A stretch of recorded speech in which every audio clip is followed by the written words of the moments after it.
Hey guys, welcome to the review show. My name's Austin. Aquaman and the Lost Kingdom stars Jason Momoa. After failing to defeat Aquaman the first time, Black Manta wields the power of the Black Trident to unleash destruction and get revenge on Aquaman and kill everyone that he loves. I'm actually a huge fan of the first Aquaman movie. It made $1 billion.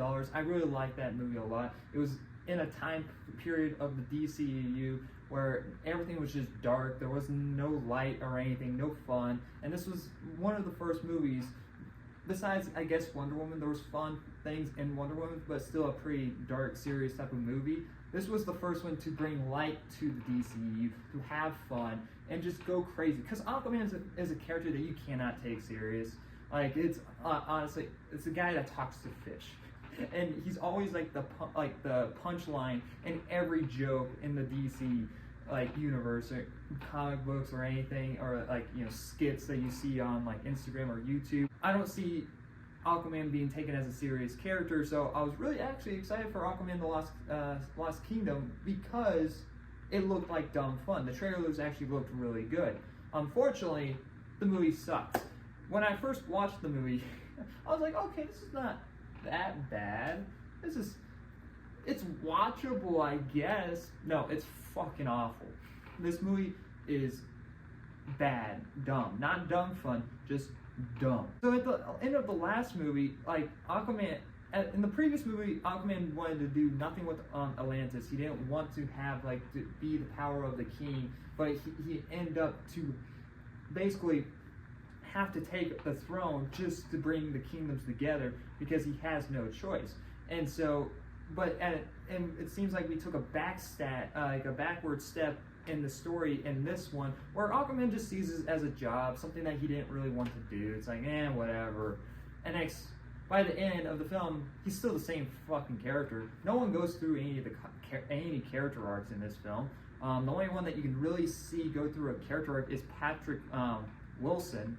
He's the only one that really goes through any arc because he was a villain before, a villain at the beginning of the film, and somewhat comes as as a brother to Jason's character at the end. That's the only character development in this film. No one has any involvement in this film and has no purpose in this film. Even Amber Heard, which we all knew that they said that she was always going to have a minor role in this film, and we're totally not trying to edit her out because the whole Johnny Depp and Amber Heard court case wasn't an issue. That was always her involvement in the film.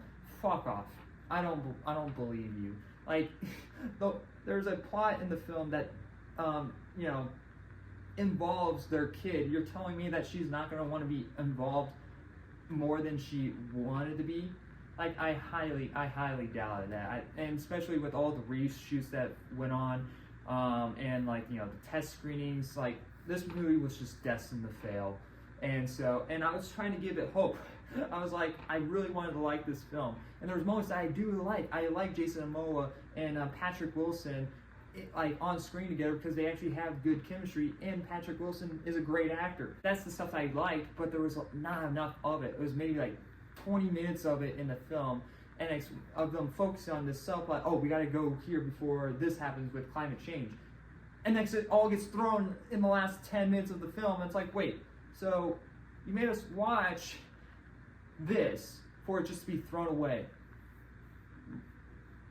Sure, all right, cool. That pisses me off that we spent basically an hour and a half of this movie for a plot that doesn't even matter. Black Manta is not even really the true villain. It's someone else.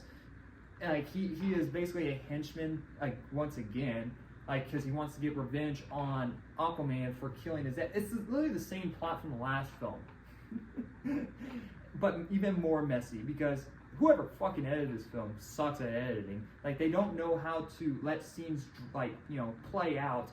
Literally, there's a dramatic thing happening, and a character having this emotional scene, and 5 seconds into that moment they go, all right, on to the next scene. I'm like, what do you mean on to the next scene? We didn't even finish this scene. We didn't even finish this plot that you set up and you made us watch for an hour and a half.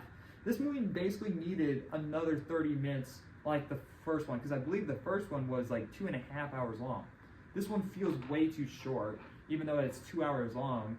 And so it like, you can tell that there was a lot of, like, you know, stuff going on behind the scenes, especially with this one being the final film in the DCEU. This is the this is the end of it. There's no more before James Gunn's film comes out.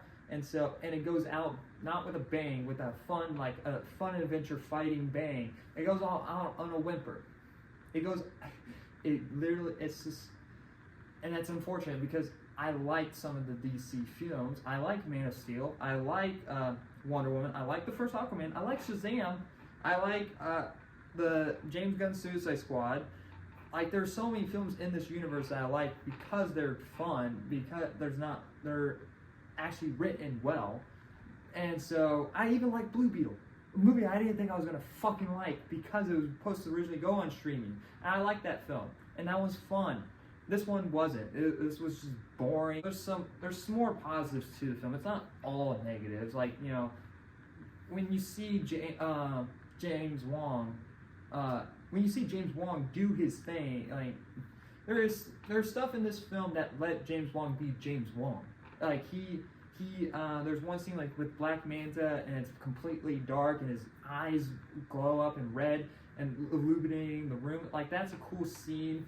The final fight scene with Jason Momoa and Black Manta is also really cool. It reminds me a lot of the first Aquaman, where James Wong with his camera work and the fight, like, there's stuff like that in this film, but there isn't enough of it.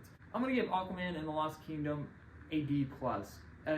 There's good things in it. There's CGI is fine. There's bits where the CGI does look really bad.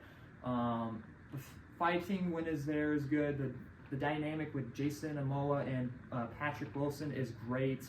And, you know, I'll say this, the first opening of the film feels like a real movie. Everything after that doesn't feel like a real movie. So, thank you guys for watching, and like always, I'll see you guys next review. Bye, guys.